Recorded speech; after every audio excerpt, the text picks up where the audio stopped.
Hi, this is Video 1, Algebra 1. So if you haven't heard, school has been canceled for the rest of the year. But in the meantime, I know instruction is expected to continue, so we're going to do the best we can to make that happen. My basic plan is this. This first lesson today is going to be mostly review. Assignments are going to be 2 ALEKS quizzes per week, one on Monday, one on Wednesday. They'll be very much like what we did when we were in class when we visited the computer lab. They're due the following Monday by midnight. The rules are the same. There are explanations available for each question. You can click on examples, and also you can take the problems you missed, you can redo them as many times as you want to. These are for a grade. I'm not exactly sure how that's going to factor into your grade yet, but this will be your only grade that you receive until the end of the year unless something changes.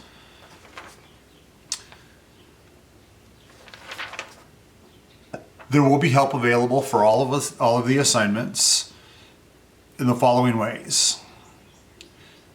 You will be able to ask me questions, send me photographs of problems, however you want to do it, every day from 8 in the morning till 4.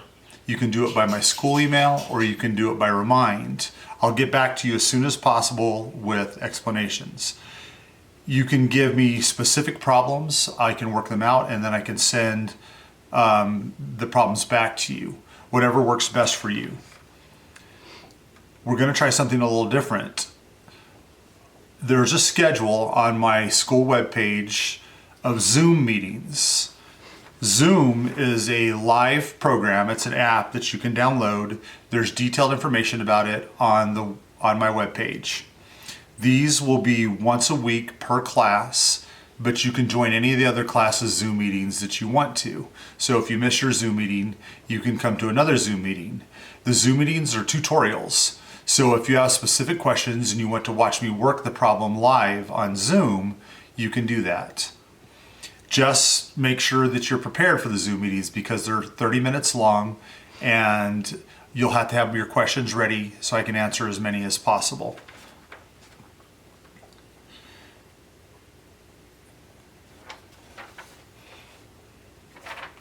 So for Algebra 1, our first lesson, like I said, it's primarily review, and it's going to deal mostly with factoring, which we ended with before this closure occurred.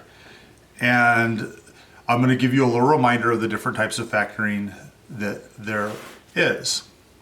So the basic factoring that we left off with were the type where you had to unfoil problems. Sometimes they have a number in front, sometimes they don't. This one does not. We start by breaking it into 2 parentheses. And remember that we write all the factors of the number at the end. So in this case, it's 12 and 1, 4 and 3, and 6 and 2.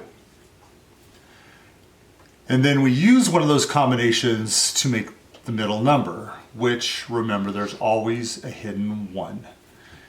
So we can see that of these combinations, only the 4 and 3 can make a 1 if we subtract them. So we put our x in our x, and then we place our 4 and our 3.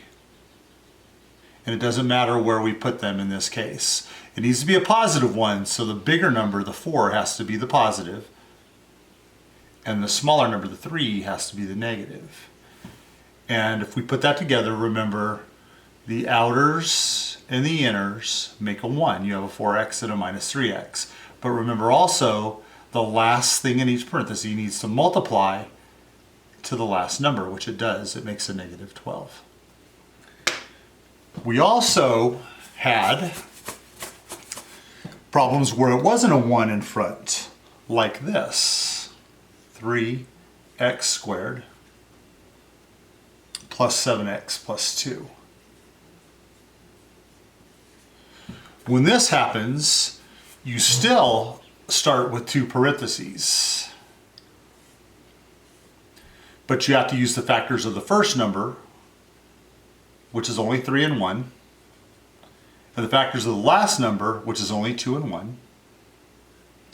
And remember, combinations of the first factors and the last factors have to make a 7. And you can see one. The 3 and the 2 will make a 6. The 1 and 1 will make a 7. That's our combination we need to use. So for the 3 and the 1, remember these two numbers always go in the first two spots. So we put a 3x and we put a 1x, and the 1 is optional. And then the last two numbers have to go in the last two spots. But we have to be careful where we put them. If I put the 2 here, it's not going to work. If I put the 2 here, it works because I make a 6. And if I put this 1 here, I make a 1. And this 6 and this 1 make a 7. It needs to be a positive 7, so we have to put pluses. And remember to double check by multiplying the last two numbers. Positive 1, positive 2 makes a positive 2. There's one other thing you have to look out for when you're factoring. And the reason we're starting with factoring is because you're going to need it for the next thing, the next stuff that I teach you. So you have to look out for, and I'm going to put a little star here, for the types that have a number multiplied through them, and I'll show you what I mean. 2x squared minus 10x plus 8. Each one of these has a 2 in it. That's got a 2, 10 has a 2, and 8 has a 2. So if you remember what we do, we slide that 2 to the front. And we use 1 parentheses for the first step. That becomes an x squared because I took the 2 out. That becomes a 5x because I took a 2 out. And that becomes a 4 because I took a 2 out. And now I have that. If you don't start with this, you won't necessarily get it wrong, but it makes the problem much more difficult. So we now go to our 2 parentheses like normal. And x squared, no factors, so it's just an x and an x. 4 though has factors, 4 and 1 or 2 and 2. And I can't make a 5 out of 2 and 2, so I don't use that. I use the 4 and the 1. And it's a 5, so it means I have to add them. That means they're both plus or both minus, but since it's a negative 5, they're both minus. And the problem is completely factored. There is one new thing. We have multiplied this type of problem together, but we haven't factored it yet. So here's what they look like. First of all, I'll tell you what they're called. They're called a difference of squares. And I'll tell you why. A difference of squares. X squared minus 9 is a difference of squares. They have no x in the middle like the normal problems do. They have x squared, which is a perfect square, and this one has 9, which is 3 times 3. It's a perfect square, and they have a difference, a minus. That's why they're called difference of squares. These are the easiest kind of problems to factor, but they're common and you need to know how to do them. So you start off with 2 parentheses with these. If it's a difference of squares, x, x, you always put the 2 numbers that multiply to make the x squared. And for the 9, you always put the 2 numbers that make the 9. And the signs are always different on differences of squares. That's all you have to do to factor them. You really don't have to think, but you do have to recognize that it's a difference of 2 square things.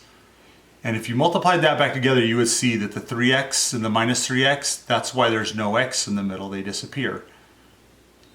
Another difference of squares could look like this, x squared minus 25. You can see that that's 2 squares again, and it's a difference. So again, we would just go like this. X, x, 25 is 5, 5, plus, minus, done. Only works on difference of squares though. I'm going to show you, this is the last thing for today, I'm going to show you something you need to watch out for. This problem is almost like the one I just showed you. The one I showed you was x squared minus 25. This is x squared plus 25. This is called a sum of squares because you have a plus. These never factor. They're always prime. If it's a sum of squares like x squared plus 9 or x squared plus 4, you're done. You can't do them. They're prime. They're unfactorable. Just watch out for those. I don't know if you'll see them on the ALEKS assignments that I give you, but do watch out for them. So on Wednesday, there will be another YouTube video, and it's going to have some new material. I am not going to give you tons of new material and only 2 assignments per week. I understand that you're working on these from home, and I understand this is a different situation. It is for me too, but I will help you along the way. Have a great day.